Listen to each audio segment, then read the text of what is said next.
Assalamualaikum warahmatullahi wabarakatuh. Alhamdulillah, Allahumma salli ala Sayyidina Muhammad wa ala ali Sayyidina Muhammad.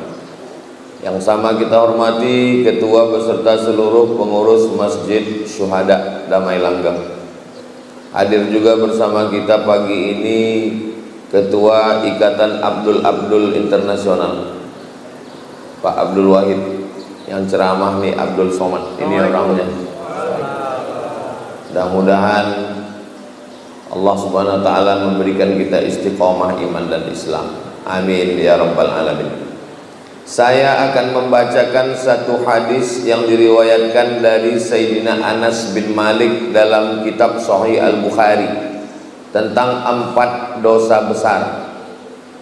Nanti setelah hadis ini saya sampaikan, menjelang waktu sholat sunan isyraq, saya jawab beberapa pertanyaan. Setelah itu kita sholat sunan isyraq masing-masing. Setelah sholat sunan isyraq, kabarnya ada acara makan bersama di rumah masing-masing. Ada? Oh ada. Itu mancing panitia aja. Ada kitab yang selalu dijadikan rujukan umat Islam dalam bidang hadis, Sahih Bukhari. Saking cintanya orang Indonesia dengan Imam Bukhari, maka bisa dihitung di antara kita ini semua pasti punya kawan atau keluarga namanya Bukhari. Paling tidak nama lakinya Pak Bukhari, nama kawannya Pak Bukhari, saking cintanya nama Bukhari. Apa arti Bukhari itu Pak Ustadz? Bukhari itu artinya orang Bukhara, nama negaranya Uzbekistan. Jadi kalau di ujung itu huruf iya, itu menunjukkan artinya orang. Misalnya Madinah, iya tambah di ujung, Madani, orang Madinah. Makki, orang Makkah. Pekanbaru, payah juga Pekanbarui. Jadi kalau di ujung itu ada huruf ya, nisbah, itu menunjukkan asal daerah. Ada Imam Masjidil Haram namanya Syekh Ahmad Khatib Al-Minkabawi, berarti Minangkabau. Syekh Muhammad Yasin bin Isa Al-Fadani, berarti orang Padang. Abdul Wahid Al-Indragiri, orang Inhil, Indragiri. Damai Langgengi, Damai Langgeng.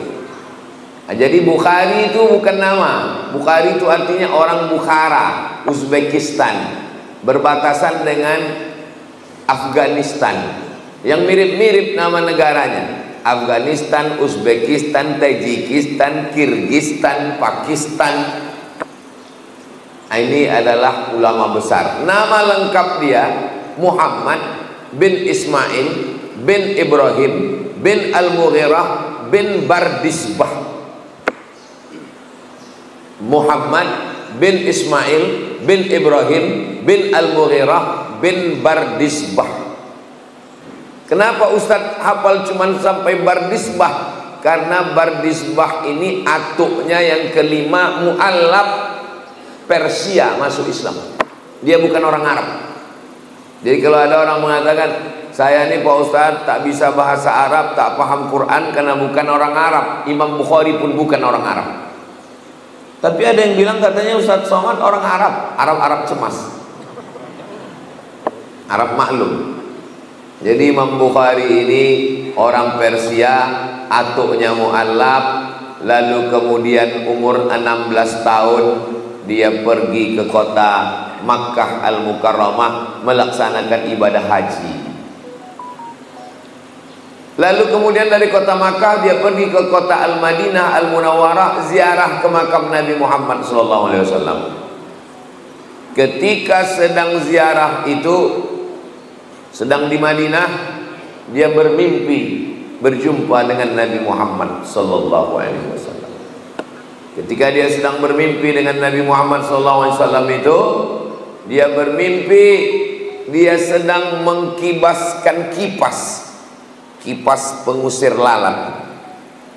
Lalu setelah dia terbangun, ditengok kitab takwil, makna mimpinya itu mengkibaskan kipas menghalau lalat, artinya bahwa dia membersihkan ajaran Islam dari hadis-hadis palsu.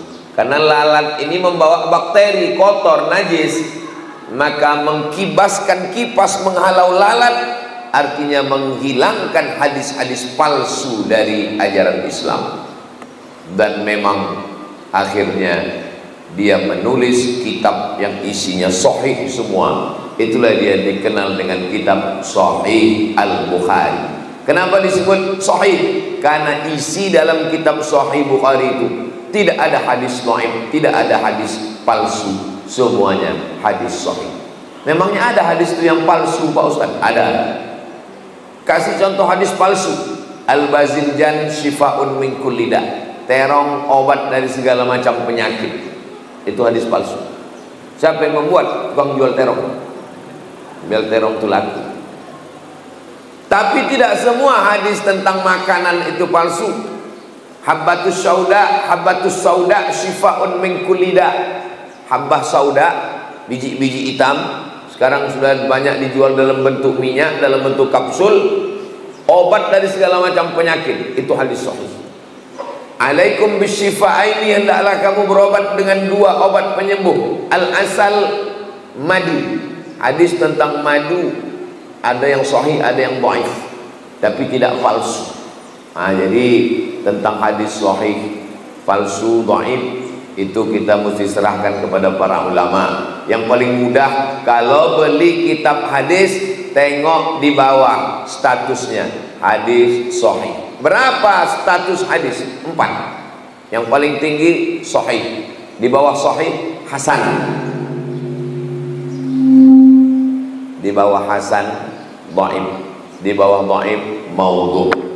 Contoh hadis dhaif, Allahumma barik lana fima razaqtana wa qina azabannar. Dhaif.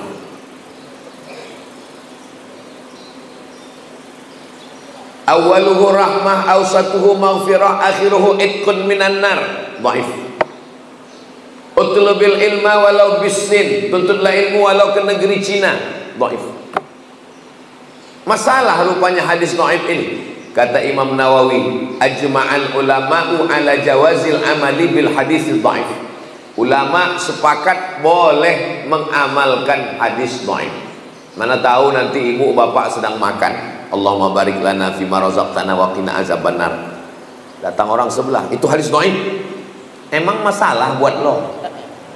Hadis dhaif tidak masalah, tak apa-apa diamalkan dengan syarat 5. Pertama, bukan dalam masalah akidah. Dalam masalah akidah tak boleh hadis dhaif. Kedua, bukan masalah hukum fikih halal haram. Masalah halal haram tak boleh hadis dhaif. Ketiga, tidak ada periwayatnya yang kazab, pendusta, penipu, pembohong. Keempat, masih bernaung di bawah hadis sahih. Kelima, untuk fadail a'mal, motivasi beramal, boleh beramal dengan hadis dhaif. Likulli syai'in qalbun, segala sesuatu punya hati. Wa qalbul Qur'an Yasin, hatinya Al-Quran adalah Yasin. Iqra'uha ala mautakum, bacakan surat Yasin pada orang mati. Hadis dhaif boleh diamalkan karena bukan masalah akidah, bukan masalah hukum halal haram, tidak ada periwayatnya yang kazab, pendusta, penipu, pembohong, masih bernaung di bawah hadis sahih, dan dia untuk fadail a'mal, motivasi beramal. Ini dikaji di pondok-pondok pesantren. Pondok pesantren yang diantara tua di Sumatera Barat, namanya Pondok Pesantren Inyak Canduang, didirikan oleh ulama besar tamatan Masjidil Haram, Syekh Sulaiman Ar-Rasuli. Syekh Sulaiman Ar-Rasuli Inyak Canduang basamo dengan Inyak Jaho, membuat organisasi namanya PERTI, Persatuan Tarbiyah Islamiyah. Komisi Fatwa Perti Riau, namanya Abdul Somad. Ini orang. Pesantren Inyak Candong itu punya alumni, nama alumninya Abdul Wahid. Ini orang. Jadi beliau ini tamat pesantren Inyak Candong, lalu kemudian melanjutkan ke UIN Suska, Fakultas Tarbiyah, lalu kemudian menjadi DPRD Provinsi Riau 2 periode, lalu kemudian DPR RI, dan sekarang balihonya banyak berserak-serak. Asal nampak baliho 3, itu beliau ada salah satunya saya. Tadi saya tengok baliho ini 3, rupanya 3 gambar saya. Adapun hadis yang mau kita kaji ini, bunyi hadisnya, su'ilan nabiyyu sallallahu alaihi wasallam anil kabair, an akbaril kabair. Nabi ditanya tentang dosa apa yang paling besar. Ada dosa besar, ada dosa kecil, ada dosa besar, ada dosa terbesar di antara dosa besar. Dalam hadis ini ada 4 dosa paling besar di antara dosa besar. Yang pertama kata Nabi, al-isyraku billah, syirik, mempersekutukan Allah. Siapa yang mempersekutukan Allah ini? Makanya nama perbuatannya syirik, orangnya namanya musyrik. Kata mereka Tuhan itu ada jantan ada betina. Tuhan yang jantan namanya Allah, Tuhan yang betina namanya Lata. Ada Lata, ada Uzza, ada Manat, ada Hubal, ada Jibti, ada Tawud, ada Naham. Tuhan jantan namanya Lata, Tuhan betina Tuhan jantan namanya Aziz, Tuhan betina namanya Uzza. Tuhan jantan namanya Manan, Tuhan betina namanya Manat. Tuhan jantan namanya Allah, Tuhan betina namanya Lata. Nikah Tuhan jantan sama Tuhan betina tadi, lahirlah anak-anak Tuhan. Anak Tuhan itu malaikat-malaikat, banatullah, anak Tuhan. Jadi tentang cerita Tuhan punya bini dan punya anak, itu kerja orang musyrik. Dari mana pemikiran Tuhan berbini beranak ini? Ini datang dari budaya Yunani kuno. Ada Tuhan jantan namanya Zeus, yang sekarang sudah masuk dalam game online dan judi online. Zeus ini punya bini Tuhan. Lalu lahirlah anaknya laki-laki, turun dari langit ke bumi. Nama anaknya itu Hercules, anak Zeus. Bini Zeus mati, kemudian Zeus berbini lagi. Bininya yang kedua ini jahat, kejam, memusuhi Hercules. Itulah setan. Jadi kalau ada bini jahat berarti enggak ada, saya bilang begitu. Jadi mitologi namanya. Ketika datang Nabi Muhammad SAW, ajarannya yang pertama adalah jangan syirik. Makanya kalau orang mau masuk Islam, dia mesti bisa mengesampingkan ini semua. Ajaran pertama dalam Islam, la ilaha. Kau jangan menyembah pokok kayu. Menyembah pokok kayu itu syirik, karena menduakan Allah.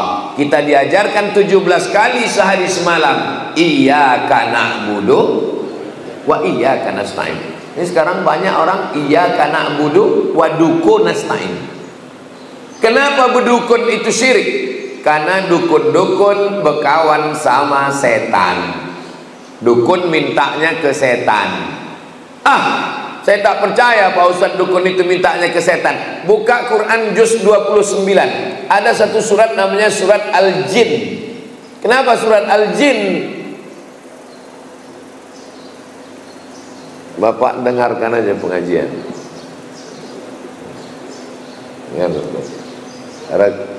Pengajian subuh ini sudah direkam. Kenapa surat Al-Jin? Karena memang makhluk jin itu ada. Siapa yang tak percaya kepada jin, berarti dia tidak percaya kepada surat Al-Jin. Kalau tak percaya kepada surat Al-Jin, berarti tak percaya kepada Quran. Jadi kalau ada orang mengatakan kau jangan percaya kepada jin, loh, memang ada dalam Quran. Yang tidak boleh itu adalah percaya bahwa jin bisa menguasai kita. Itu yang tak boleh. Karena yang berkuasa hanya Allah. La haula wa la quwata illa billah. Makanya sebelum tidur malam dibaca Al-Fatihah sekali, Qul huwallah 3 kali, Al-Falaq sekali, An-Nas sekali, ayat kursi sekali, dihembuskan ke tapak tangan, disapukan ke muka, ke kepala, ke badan. Dibacakan Fatihah sekali, Qul huwallah 3 kali, Al-Falaq sekali, An-Nas sekali, ayat kursi sekali, dihembuskan ke air, diminumkan, dimandikan. Air yang sudah dibacakan ayat-ayat tak boleh dipakai cebok, diminum habis. Takut saya terkencing-kencing Pak Ustaz, siramkan ke pokok bunga. Kalau terganggu yang anak gadis, yang cantik-cantik, jangan sombong. Karena tak semua laki-laki itu bisa menerima kenyataan. Nanti sakit hati dia, diganggunya pinggir jalan. Adik, mau tak nikah sama abang? Diam kau kucing kurap. Wih. Diambilnya air liur itu, dibawanya ke dukun. Dukun minta ke setan, dibacakannya mantra. Kakang telinga bosi, mulut kesongkang, gigi terkunci. Makan mie ayam, nampak muka jantan tuh bergelombang. Makan bakso, nampak muka dia. Pas mau makan gulai sate, nampak dia. Siang malam terbayang-bayang, makan tak kenyang, tidur tak lelap, kena pelet. Saya di rumah ada juga pelet ikan koi. Maka anak-anak kita diajarkan membaca-baca. Bang Abdul Wahid pun perlu juga ini. Tak perlu kita ajari, dia taman pesantren. Baca-baca. Kenapa? Tidak semua orang niat baik, dukun, santet, jin, setan, segala macam. Saya jadi dewan juri musabaqah tilawatil Quran Kabupaten Indragiri Hulu di Pematang Rebang. Pagi-pagi pergi saya mau sarapan. Pas mau sarapan dipanggil orang, Ustaz Somad, Ustaz Somad. Ada apa? Saya bilang, tolong Pak Ustadz, ini diganggu jin. Rupanya ada anak gadis perempuan, matanya orang itu rupanya udah membacakan ayat kursi, jinnya tak keluar. Suruh orang itu saya membaca. Tak mungkin saya nolak. Masa LCMA nolak? Gengsi lah. Sebetulnya saya tak pernah meruqyah, tapi karena disuruh ruqyah. Orang tuh kenapa jinnya tak keluar? Dibacanya pelan. Allahu la ilaha illa huwal hayyul qayyum. Mana mau dia keluar? Pas disuruh saya baca, saya bacakan. Karena perempuan tak boleh kita pegang kepalanya. Nah, kalau ada nanti orang ruqyah bilang ini mesti dipegang, ini jinnya kuat, ini itu hantu dia tuh. Saya baca ke telinga sebelah kanan dari jarak jauh. Allahu la ilaha illa. Sadar dia. Entah jin itu takut, entah terlalu kuat, Allahu a'lam. Sehat dia. Alhamdulillah. Sejak itu takut saya. Sejak itu kalau ada orang kerasukan diganggu jin, saya kasih nomor kawan saya, hubungi nomor ini. Satu hari salah nomor, rupanya nomor BNN, Badan Narkotika Nasional. Bapak Ibu yang dimuliakan. Tapi tidak semua orang itu karena gangguan jin. Ini kadang banyak jamaah ini mengadu ke saya, Ustaz Somad tolong bacakan air Pak Ustaz, laki saya ini malas sembahyang. Ustaz Somad tolong bacakan air Ustaz, laki saya ini selingkuh. Lama-lama saya mikir, kenapa semua salah jin? Pas kita bacakan air, ayat kursi diminumnya, tak ada reaksi. Memang dia tidak terganggu jin, laki kau gatal. Sikit-sikit salah jin, sikit-sikit salah jin. Karena kita kasihan juga sama jin nih. Nanti lama-lama keluar KPJ, Komisi Perlindungan Jin. Saking banyaknya jin yang teraniaya. Bahkan jin pun udah banyak yang pensiun. Kata jin, aku udah tak menggoda manusia lagi. Lebih parah pula orang itu dari aku lagi, gitu ya. Bapak Ibu yang dimuliakan Allah, dibawalah Ustadz Ruqyah ke rumah sakit.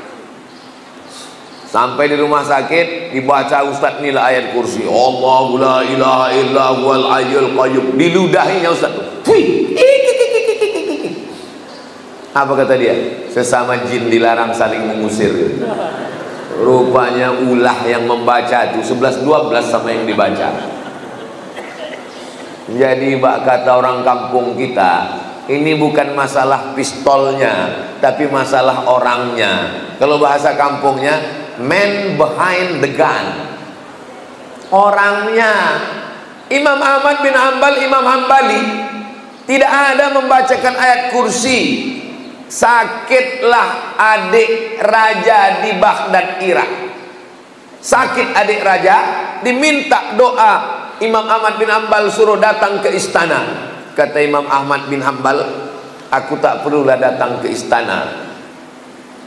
Lalu kemudian dikasihnya terompah kayu. Kita kalau bisa di toilet itu kasih terompah kayu. Kenapa di toilet terompah kayu? Supaya kaki tak kena najis. Karena setan masuk dari was-was akibat kaki kena najis bekas percik kencing. Waktu sedang sembahyang tuh, batal tak batal? Batal tak batal? Batal tak batal? Maka pakai terompah kayu. Imam Ahmad bin Hanbal mengasih terompah kayunya. Bawakan terompah kayuku ini, letakkan di dekat adik sultan yang sakit tuh. Diletakkan terompah kayu Imam Ahmad bin Hanbal, sehat. Tak perlu baca-bacakan ayat. Terompah kayu letakkan, sehat. Hari berganti, musim berubah, pekan berubah, bulan berubah tahun, tiba-tiba kumat adik raja itu balik. Rupanya hari dia kumat itu, Imam Ahmad bin Hanbal meninggal dunia. Dibawakan orang tuh terompah kayu. Ini terompah kayu. Kata jin tuh, aku bukan takut sama terompah kayunya, tapi aku takut sama yang punya terompah kayu. Dan yang punya terompah kayu sudah mati. Jadi rupanya kalau kuat iman kita, belum lagi kita bacakan ayat itu, setan itu sudah lagi ligah pugah, lintang pukang, tunggang langgang. Kalau menengok dari jamaah subuh Masjid Syuhada ini nampaknya orang-orang yang ditakuti setan semuanya. Tapi nggak tahu juga lah ya. Mudah-mudahan kita selamat dari syirik, insya Allah. Amin. Jangan katakan orang kafir musyrik Makkah itu tidak beribadah. Orang Makkah musyrik Abu Jahal, Abu Lahab itu rajin beribadah. Waktu Nabi membersihkan Masjidil Haram, berapa jumlah Tuhan? 360 Tuhan dalam bentuk patung berhala, perak, emas, perunggu, besi, kayu. Bahkan ada patung Tuhan itu yang terbuat dari tepung gandum. Tepung gandum dicampur minyak samin, minyak sapi, diadon, dibuat gambar Tuhan besar, disembah mereka. Pas perutnya lapar, dicuilnya Tuhan tuh. Mohon maaf Tuhan, lapar kali perutku, makan. Itu maka mereka disebut dengan jahil. Kenapa jahil? Karena tidak mengenal Tuhan. Maka dalam tauhid dikenal awwaluddin ma'rifatullah. Perkara pertama dalam Islam adalah mengenal Allah. Wujud qidam baqa mukhalafatu lil hawadisi qiyamuhu binafsihi wahdaniyah qudrat iradat. Tapi dakwah pengajian ke kampung-kampung tak sampai. Jangankan ke kampung, ke Palas aja tak sampai.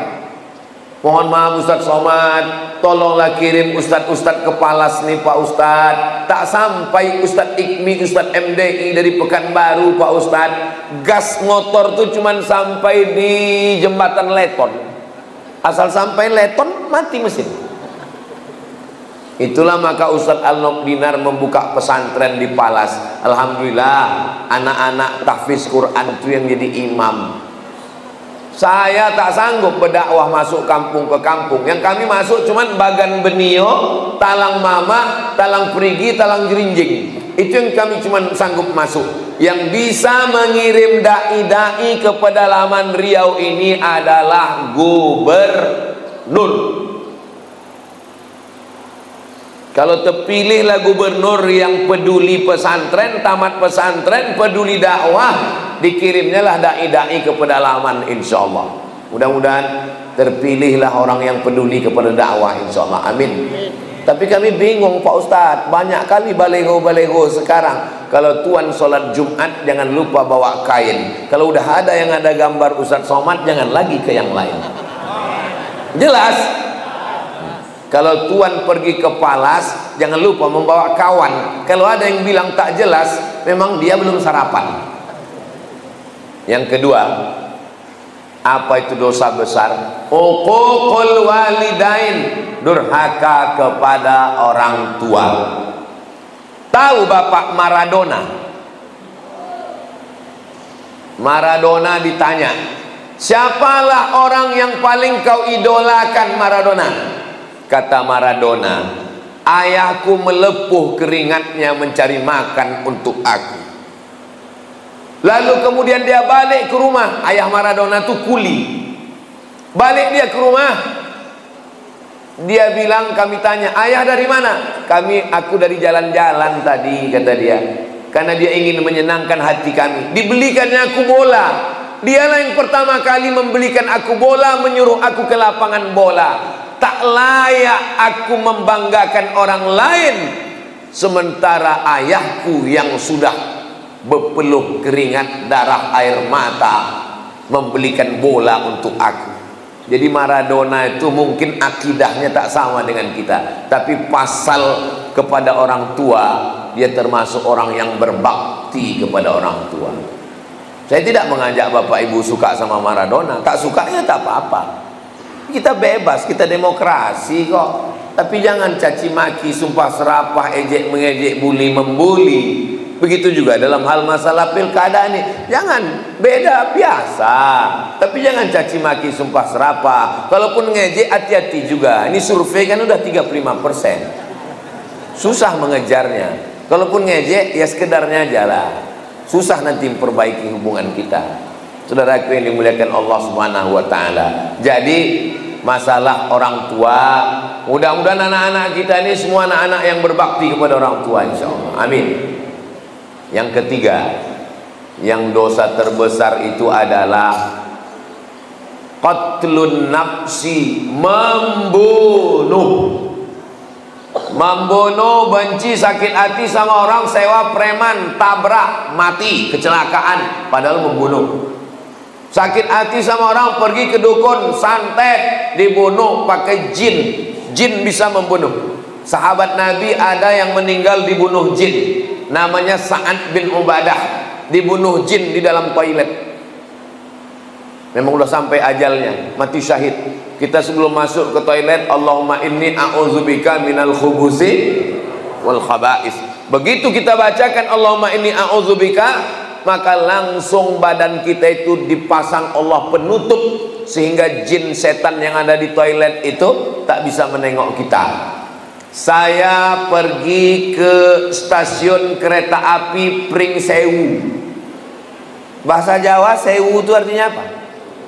Sibu. Sewu, sibu. Pringsewu, stasiun kereta api 1000 kamar yang ada di Semarang. Sampai di atas, kereta api ini punya Belanda. Sampai di atas saya ditunjukkan sama guide-nya, Ustadz Somad, ini ruangan jenderal Belanda. Toiletnya di luar. Jadi rupanya Belanda itu dulu tahu toilet itu tempat setan, dibuatnya jauh-jauh. Itu beda orang dulu sama orang sekarang. Orang dulu makannya di rumah, buang air besarnya di luar. Orang sekarang makannya di luar, buang air besarnya di kamar. Ustadz Somad ini ngomong gitu macam toilet dia tidak di rumah aja. Toilet saya di rumah, tapi ada dindingnya, ada pintunya, ditutup. Mau tidur malam ditutup. baca doa, mau masuk ke dalam Allahumma inni a'udzubika minal khubuthi wal khaba'is, dipasang Allah semacam protek pelindung, tertutup badan kita ini semua. Jadi orang yang tak baca doa Allahumma inni a'udzubika minal khubuthi wal khaba'is, masuk ke toilet, ditengok jin, ditengok hantu, ditengok setan. Syukur-syukur setan itu kalau cuma nengok, kalau dia streaming hidupkannya kamera, ditonton semua sama kawan-kawannya. Masa setan itu canggih juga punya handphone macam kita Pak Ustaz? Baca buku Isa Daud dari Mesir, judulnya Al-Hiwar Ma'a Jinnil Muslim. Teknologi jin lebih canggih daripada teknologi zaman kita sekarang. Mana buktinya? Jin Ifrit sanggup memindahkan kursi Balqis dari Yaman ke Palestina sebelum Nabi Sulaiman berdiri. Kata Nabi Sulaiman, ayyukum ya'tini bi'arsyiha qabla an ya'tuni. Siapa yang sanggup membawa kursi Balqis dari Yaman ke Palestina 3000 km sebelum Ratu Bilqis sampai, apa kata jin Ifrit? Ana atika bi qabla an taquma min maqamik. Aku bisa memindahkan kursi Balqis dari Yaman ke Palestina sebelum kau tegak dari tempat duduk. Tegak dari tempat duduk itu berapa detik? 5 detik kalau tak kena osteoporosis. Cobalah tegak 1, 2, 3, 4, 5, pindah kursi Balqis. Ada sekarang orang yang bisa memindahkan ini 5 detik ke Palestina? Tak ada. Kalau ada, kita minta jasa dia memindahkan supaya Benyamin Netanyahu itu pindah ke Damai Langgeng. Sampai sini baru kita gulai dia, asam pode. Uququl walidain, durhaka pada orang tua yang keempat. Pertama, syirik. Kedua, durhaka orang tua. Yang ketiga, membunuh. Yang keempat, syahadatuz zur, kesaksian palsu. Jangan bersaksi palsu. Saya nggak pernah bersaksi palsu Pak Ustaz. Orang kalau sudah disebut saksi palsu, bayangan dia di pengadilan, ditanya hakim, apakah saudara melihat peristiwa ini? Saya melihat Pak Hakim, padahal dia tak menengok. Jangan lupa, kita bersaksi palsu ini bukan di pengadilan. Bersaksi palsu di mana? Di masjid. Di masjid kita bersaksi palsu. Berdirilah keluarga ahli waris. Apakah jenazah ini baik? Baik. Kau sudah memberikan kesaksian palsu. Bukan kau kenal siapa dia. Tak koruptornya dia, tak makan haramnya dia. Saya kalau ditanya jamaah, dan saya belum pernah seumur-umur menjebak jamaah. Saya kalau ditanya orang, apakah jenazah ini baik? Aku tak tahu. Mana kita tahu? Tapi kalau orang itu baik, memang saya bersaksi. Beberapa jenazah saya tulis di Instagram, aku bersaksi orang ini baik. Kita bersaksi. Ada hadisnya tentang bersaksi jenazah ini, ada hadis sahihnya. Lewat jenazah, waktu lewat jenazah, orang memuji, dia orang baik, dia orang baik, dia orang baik. Apa kata Nabi? Antum syuhada'ullahu 'alal ard, kalian saksi-saksi Allah di atas muka bumi, wajib dia masuk surga. Tapi saksinya tidak direkayasa. Kapan kita bersaksi palsu? Waktu acara akad nikah. Aku nikahkan engkau dengan anakku dengan mahar sebentuk cincin emas tunai. Sah? Sah. Padahal tidak sah. Kenapa? Karena itu bukan anak dia. Bukan anak dia itu. Kok tahu Ustaz bukan anak dia? Nikahnya Januari, lahirnya Mei. Mana ada hamil 5 bulan? 9 bulan 10 hari baru lahir. Kenapa pula nikah Januari, lahir Mei? Pas ditanya berapa bulan lahir? 5 bulan. Kok cepat kali? Ini edisi minimalis. Mana bisa? Itu bukan anak kau. Ini sudah tes DNA ke Singapura Pak Ustaz. Darahnya sama. DNA tak laku dalam nasab. Wah. Nasab dalam Islam itu bukan pakai DNA, Tapi bila jelas itu memang, maaf cakap, memang benih dia, tak ada laki-laki lain, kenapa tak diakui? Di mana kesalahan dia? Kesalahan dia satu, mencoblos sebelum hari H. Kertas yang dicoblos sebelum tanggal 27 November tidak diakui KPU. Jelas?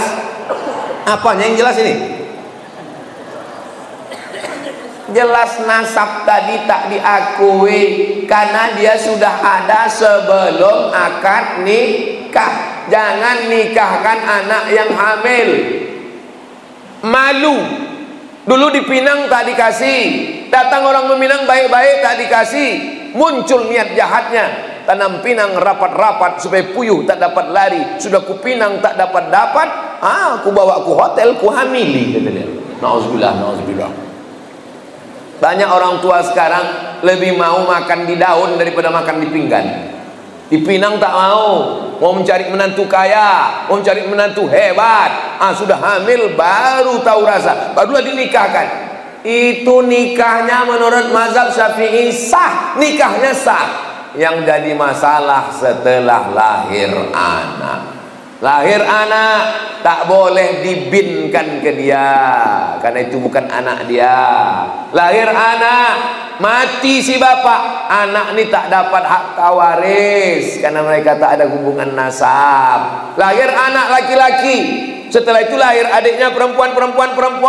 Ini si abang anak pertama ini tak bisa jadi wali bagi adiknya karena mereka dianggap saudara seamak, bukan saudara seayah. Meninggal tak dapat warisan, menikah kebetulan anak hasil coblos sebelum hari H tadi, anak itu perempuan 25 tahun umurnya, cantik, dipinang orang, tak bisa kau walikan pak, itu bukan anakmu. Lalu walinya siapa kalau dia mau nikah nanti? Fasultanu waliyun man la waliyalaha, walinya adalah wali hakim pakku. Nggak enak lah Pak Ustadz, saya dulu kenapa enak? Nggak enak lah Pak Ustadz, saya kan bapaknya, gimana cara saya menolak? Mesti kuajari juga cara menolak, pura-pura mencret, kau sakit perut, tak bisa. Kalau ditanya Pak Kua, mohon maaf Pak Kua, aku tak bisa mewalikan ini. Pak Kua tahulah, iyalah bukan bapak aja, memang udah begitu, udah kebanyakan sekarang itu bapak. Jaga anak-anak kita Pak, jaga anak-anak kita Bu. Saya ini lemah penceramah ustadz, yang bisa menjaga itu adalah pemimpin yang bisa memasukkan pendidikan agama ke sekolah umum, merendahkan biaya pendidikan pondok pesantren. Ustadz Al-Nob ini pimpinan pesantren Nurul Azhar Palas, 1 tahun 25 orang gratis, 25 orang, sekarang 100 orang gratis laki-laki di Palas. Saya di Mahat Az-Zahra Rimba Panjang perempuan, setahun gratis 25 setahun cuman 100 orang yang sanggup kami gratis. Jadi Ustaz Somad menggratiskan santri di Rimba Panjang 100 gratis, yang lain bayar. Dari mana Ustaz bisa dapat duit 100 itu? YouTube. Jadi kalau ada orang memfitnah saya, memang sakit hati saya. Itu Somad itu beli mobil itu dari YouTube tuh. Itu maka bunyi knalpotnya tuk tuk tuk tuk tuk tuk. Semua duit YouTube itu untuk makan santri, gaji guru, beli beras, beli gulai, beli ikan, bayar listrik, bayar lampu. Tidak pernah duit YouTube ini masuk ke rekening saya, masuk semuanya. Ustaz ku tengok keliling kemana-mana dengan Bang Abdul Wahid. Kenapa Ustaz berkeliling? Apa salahnya sesama Abdul saling tolong menolong? Ini jangan-jangan Ustaz dapat duit banyak ini Pak Ustaz. Tanya Ustaz Al-Nob. Kita punya program 20 jam.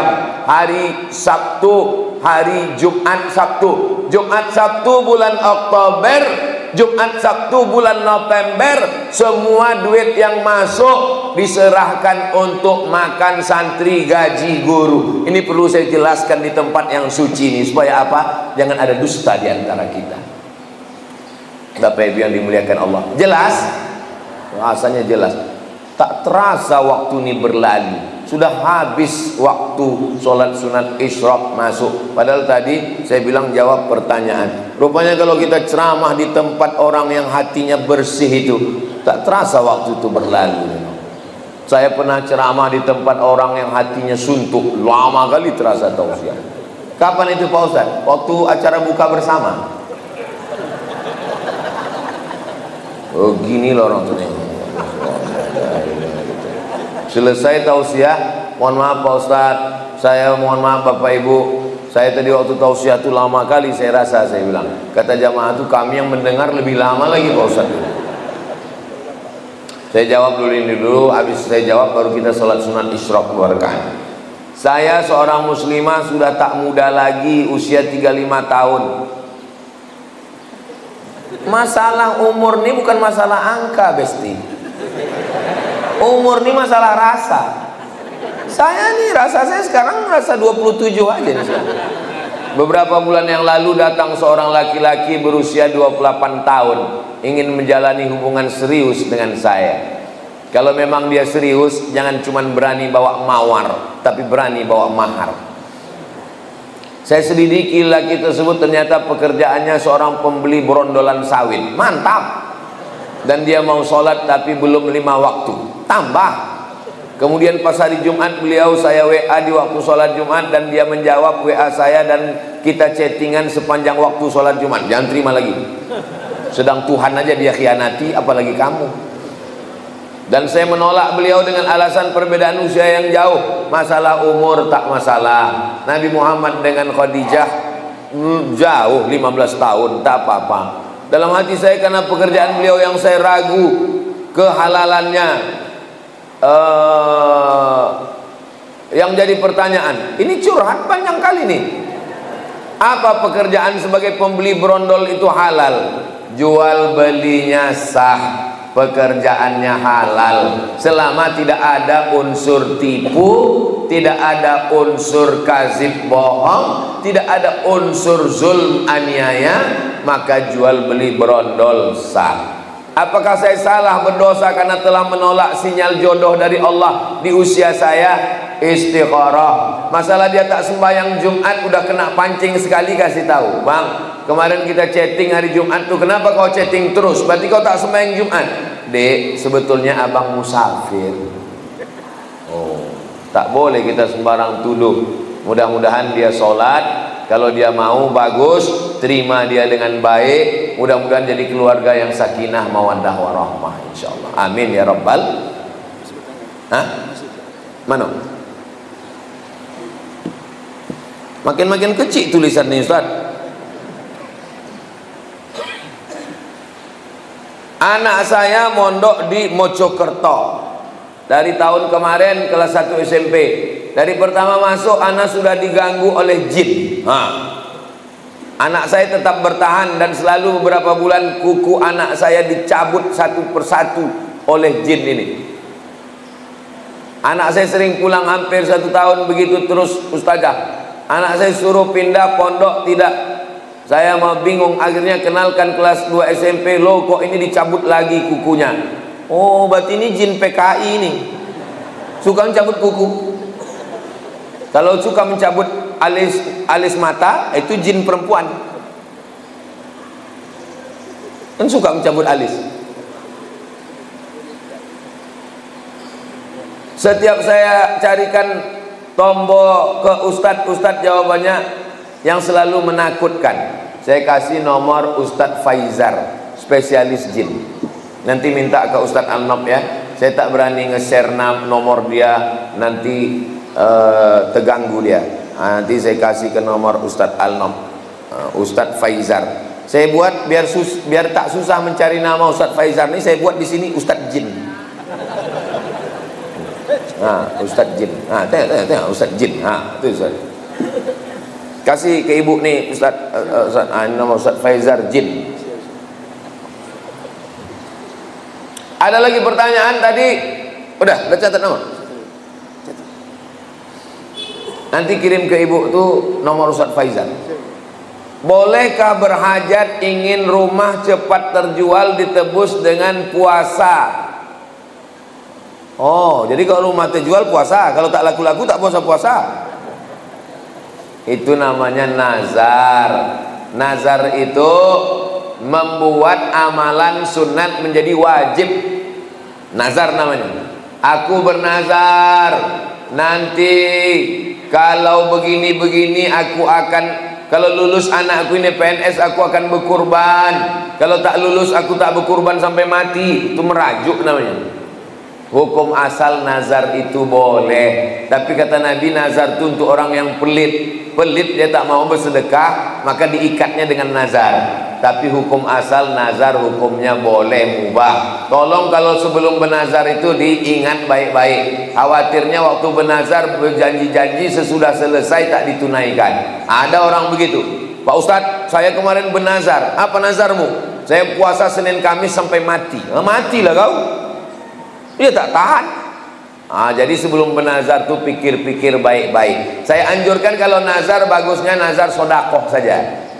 Karena kalau puasa Nabi Daud bernazar pula puasa Nabi Daud sampai mati. Sebelum mati kita duluan. Kita sibuk. Jadi sebelum bernazar itu pikirkan baik. Kalau nazar sodakoh, ini bagus. Ada lagi pertanyaan Ustaz Al-Nob? Apakah cerita Sa'ban dan Sa'labah itu termasuk hadis palsu Pak Ustaz? Hadis palsu. Usah diriwayatkan lagi, usah disebar-sebarkan lagi. Man kadzdzaba alayya muta'ammidan, siapa yang berdusta kepadaku secara sengaja, falyatabawa maq'adahu minan nar, siapkanlah tempat duduk dari api neraka. Jadi kalau ada penceramah meriwayatkan hadis palsu satu hari sekali, sebulan booking 30 kursi di neraka jahanam. Hati-hati meriwayatkan hadis. Kalau tak betul-betul sahih, tanyakan kepada ahlinya. Mudah-mudahan kita selamat dunia akhirat insyaallah. Ini ada pertanyaan. Mana tadi pertanyaan Ustaz Al-Nob tadi mengirimkannya? Saya mengalami maaf cakap, keputihan terus menerus. Sebelum sholat saya bersihkan, dan ketika sholat keluar. Bagaimana Pak Ustadz? Laki-laki bisa mengalami namanya sulusul baul, baul kencing, sulusul rantai. Sulusul baul kencing berantai, menetes tak putus-putus. Perempuan bisa mengalami dua. Pertama istihadah, darah tak putus-putus. Yang kedua cairan tak putus-putus. Maka cara mengatasinya bagaimana? Dibersihkan sebelum masuk waktu sholat. Pergi ke toilet, bersihkan. Sesudah itu pakai pembalut. Setelah dipakai, berwuduknya setelah masuk waktu. Jadi kalau zuhur jam 12.15, jangan berwuduk sebelum azan, sebelum masuk waktu. Begitu mendengar suara azan, Allahu Akbar, Allahu Akbar, masuk ke toilet, bersihkan, pasang pembalut. Maka yang menetes setelah wuduk tadi, ma'fu anhu, termaafkan. Bisa terjadi tiga. Pertama, sulusul baul kencing tak putus. Kedua, istihadah darah tak putus. Ketiga, cairan yang tak putus keluar. Khurujus syai'i anis sabilaini, keluar sesuatu dari dua jalur. Dari kubul bagian depan, dubur bagian belakang. Kalau keluar dia batal wudhu. Kalau batal wudhu, batal sholat. Tapi ada keringanan. Kalau dia menjadi penyakit, berobat, berkusuk. Kalau tak juga sembuh, maka dia menjadi ma'fu anhu, termaafkan. La yukallifullahu nafsan illa wus'aha. Itulah kaji kita subuh ini. Mudah-mudahan berkah. Kita sholat sunat isyraq. Habis itu nanti kita tak tahulah tahap kata panitia. Habis itu kami nanti akan lanjut ke pasar pagi, lanjut dialog. Habis itu kami ke Rokan Hulu, ke Pasir Pangarayan, ke Ujung Batu. Jadi Ustaz Somad ini keliling-keliling terus nih sampai kapan? Sampai tetes darah penghabisan. Tanggal 27 November hari Rabu jam 12 siang tutup TPS, barulah selesai. ala hazihi niyah. Al-Fatihah. A'udzubillahi minasyaitonirrajim. Bismillahirrahmanirrahim. Alhamdulillahirabbil alamin. Arrahmanirrahim. Maliki yaumiddin. Iyyaka na'budu wa iyyaka nasta'in. Ihdinas siratal mustaqim. Siratal ladzina an'amta 'alaihim ghairil maghdubi 'alaihim waladdallin. Amin. Allahumma shalli ala sayyidina Muhammad wa ala ali sayyidina Muhammad. Assalamu alayka ya Rasulullah. La tad'a lana dzamban illa ghafarta. Pulang kami dari masjid syuhada ini bersih dari dosa-dosa. Wala dainan illa qadaita. Tolong kami lepas dari hutang piutang riba. Wala maridan illa syafaita. Yang sakit-sakit angkat penyakitnya. Wala mayitan illa rahimta. Yang meninggal dunia ampunkan dosanya. Wala aziban illa zawajata. Yang belum menikah jumpakan dengan jodohnya. Wala raghiban illa anjabata. Berikan keturunan soleh solihah, anak penghafal Quran. Ya qadiyal hajat, engkau menunaikan hajat. Iqdi hajatina, tunaikan segala hajat kami.